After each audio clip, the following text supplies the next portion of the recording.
الحمدللہ رب العالمین والصلاة والسلام علی سید المرسلین اما بعد فاعوذ باللہ من الشیطان الرجیم بسم اللہ الرحمن الرحیم۔ الحمدللہ رمضان مبارک کا جو سلسلہ جاری و ساری ہے، ہم روز کی بنیاد پر آپ کو رمضان مبارک کی فضیلت، اس کی اہمیت، روزوں کے معاملات قرآن و حدیث کے حوالے سے ذکر کر رہے ہیں۔ الحمدللہ آج رمضان المبارک کا 9واں روزہ ہے اور قرآن کریم کی فضیلت کے بارے میں آج ہم پڑھیں گے۔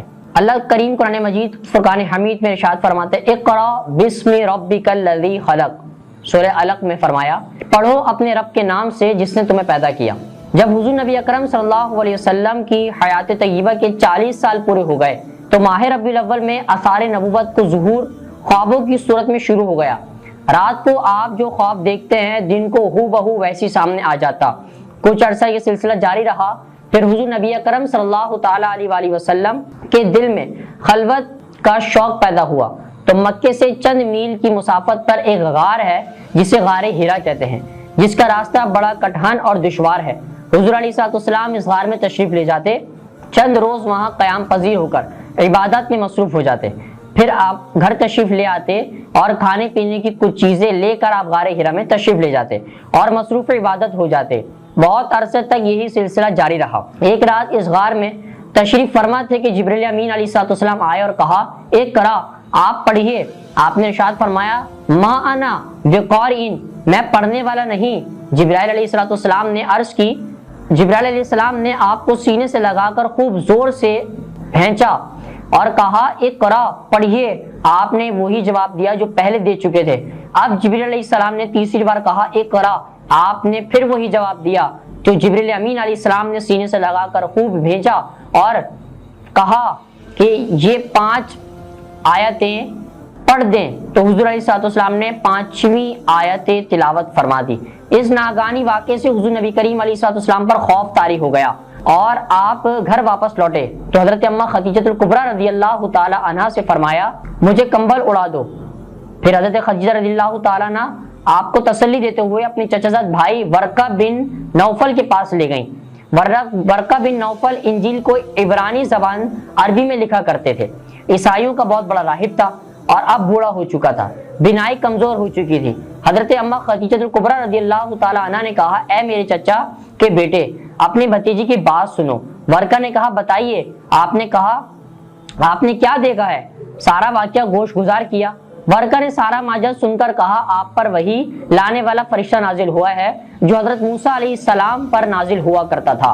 کاش میں اس وقت طاقتور ہوتا، کاش میں اس وقت طاقتور ہوتا، کاش میں اس وقت زندہ رہتا جب قوم آپ کو جلا وطن کرے گی۔ حضور نبی اکرم صلی اللہ علیہ وسلم نے استفسار فرمایا، کیا قوم مجھے یہاں سے نکال دے گی؟ ورقہ بن نوفل نے کہا، بے شک جو شخص اس چیز کو لے کر آیا ہے جیسے آپ لے کر آئے ہیں، اس اذیت اور تکلیف ضرور دے گی۔ اس وقت تک اگر میں زندہ رہا تو آپ کی بھرپور مدد کروں گا۔ پھر ورقہ بن نوفل کا جلد ہی انتقال ہو گیا۔ اس طرح نزول قرآن ہوا۔ قرآن مقدس کا یہ اعجاز ہے کہ آپ اپنی تاریخ خود ہی قرآن کریم بتاتا ہے۔ انا انزلناہ فی لیلۃ القدر، سورہ قدر میں اللہ نے فرمایا، ہم نے قرآن کریم لیلۃ القدر میں نازل فرمایا۔ لیلۃ القدر کے بارے میں تفصیلا ذکر آ چکا۔ رمضان شریف کے آخری عشرے کی طاق راتوں میں لیلۃ القدر ہے اور جس لیلۃ القدر کو نزول قرآن ہوا اس سے اگلا دن سوموار کا تھا۔ حضرت ابو قتادہ رضی اللہ تعالی عنہ نے بارگاہ نبوت میں عرض کی، یا رسول اللہ صلی اللہ علیہ وسلم، آپ پیر کا روزہ کیوں رکھتے ہیں؟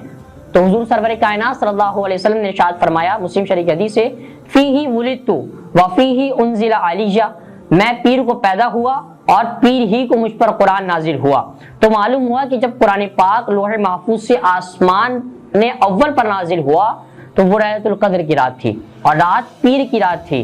پھر آیات آیات بتدریج چند آیات یا پوری سورت حسب ضرورت، کبھی حرا میں، کبھی مکہ میں، کبھی صحرا میں، کبھی گھر میں، کبھی غزوہ میں، کبھی مدینہ طیبہ میں، وقتاً فوقتاً تقریباً 23 سال تک یہ نازل ہوتا رہا۔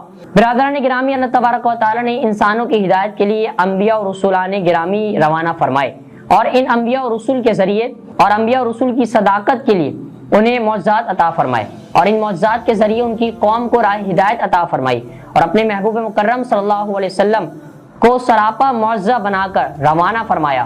حضور صلی اللہ تعالیٰ علیہ وآلہ وسلم کو منہ مبارک معجزہ، دہن مبارک معجزہ، زبان مبارک معجزہ، لعاب مبارک معجزہ، دندان مبارک معجزہ، چشمان مازاغ معجزہ، زلف معجزی، دست مبارک معجزہ، قدم مبارک معجزہ، غرض کہ آپ کے بے شمار معجزے ہیں جن کا احاطہ کرنا ممکن نہیں، مگر حضور سرور کائنات صلی اللہ علیہ وسلم کا دین چونکہ قیامت تک جاری و ساری ہے، اس لیے ایک ایسے معجزے کی ضرورت تھی جو ہر کرن، ہر صدی، ہر دور، ہر گھڑی اور ہر زمانہ معجزہ بن سکے۔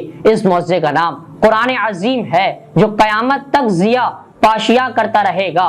حضور علیہ السلام زندہ ہیں، قرآن پاک زندہ معجزہ ہے، حضور علیہ السلام قیامت تک کے حاکم ہے، قرآن پاک کا قیامت تک کا قانون ہے، حضور علیہ السلام ہر دور کے حاکم ہے، قرآن پاک ہر دور کا زندہ معجزہ ہے، حضور علیہ السلام کا فرمان حدیث ہے، اللہ تعالیٰ کا فرمان قرآن ہے، قرآن اللہ تعالیٰ کی کتاب ہے، قرآن اللہ تعالیٰ کا کلام ہے، قرآن اللہ تبارک و تعالیٰ کا کلام ہے، قرآن پاک کا یہ معجزہ ہے۔ حضور نبی اکرم صلی اللہ علیہ وسلم نے فرمایا کہ جب قوم پر اپنی صداقت اور حقانیت پر بطور دلیل پیش کیا تو قوم نے کلام الہی کی تصدیق کے بجائے کہہ دیا کہ یہ تو نہیں مگر وہی اگلی داستانیں سورہ مومنون میں ہے، اور یہ کہہ کر قرآن مقدس کو جھٹلایا۔ قرآن تو پہلو کے قصے ہیں۔ خالق ارض و سما پر پروردگار عالم نے ارشاد فرمایا سورہ 15 میں، سورہ ہود میں، تم فرما دو کہ اس کی مثل 10 صورتیں بنا کر لاؤ اور جن کی طاقت رکھتے ہو اللہ تعالیٰ کے سوا بلا لو اگر تم سچے ہو۔ جب کافر 10 صورتوں کے لانے پر عاجز رہے اور نہ لا سکے تو چیلنج فرمایا ام یقولون افتراہ قل فأتوا بسورۃ من مثلہ۔ سورہ یونس میں اللہ نے فرمایا کفار یہ کہتے ہیں کہ حضور علیہ السلام نے قرآن کو خود گھڑ لیا ہے، اے محبوب صلی اللہ علیہ وسلم تم فرما دو کہ اس کی مثل ایک چھوٹی سی صورت بنا کر پیش کرو، مگر عرب کے فصحاء دب گئے، شعراء حیرت زدہ رہ گئے اور کوئی بھی آواز نہ اٹھا سکا، سبھی کے اوپر لرزہ طاری ہو گیا، آپس میں چہمہ گوئی کرنے لگے، ہم میں سے کوئی بھی اس کی مثل صورت پیش نہیں کر سکتا۔ تو بارگاہ لم یزل سے ارشاد ہوا وَإِن كُنتُمْ فِي رَيْبٍ مِّمَّا نَزَّلْنَا عَلَىٰ عَبْدِنَا فَأْتُوا بِسُورَةٍ مِّن مِّثْلِهِ وَادْعُوا شُهَدَاءَكُم مِّن دُونِ اللَّهِ إِن كُنتُمْ صَادِقِينَ۔ فرمایا سورہ بقرہ میں اور اگر تمہیں شک ہو اس میں جو ہم نے اپنے بندے خاص پر نازل فرمایا تو تم اس جیسی ایک صورت تو لے آؤ، تو اللہ تعالیٰ کے سوا اپنے سب حمایتوں کو بلا لو اگر تم اس بات میں اپنی سچے ہو۔ اس بار کے چیلنج کو قبول کرنے کے لیے کوئی کافر تیار نہ تھا، سب کی گردنیں جھک گئیں، تو رب العالمین نے ارشاد فرمایا اے محبوب صلی اللہ علیہ وسلم ان فصاحت و بلاغت کے دعوے کرنے والوں کو میرا کلام سنا دو۔ اور کلام کیا ہے کہ سورہ بنی اسرائیل میں اللہ نے فرمایا اے محبوب فرما دو اگر جن و انس اکٹھے ہو جائیں اس قرآن کی مثل لائیں تو اس کی مثل نہ لا سکیں گے اگرچہ وہ ایک دوسرے کی مدد کریں۔ اللہ کریم سے دعا ہے ہمیں قرآن کریم کی تلاوت روزمرہ کی بنیاد پہ کرنے کی توفیق عطا فرمائے۔ وما علینا الا البلاغ المبین۔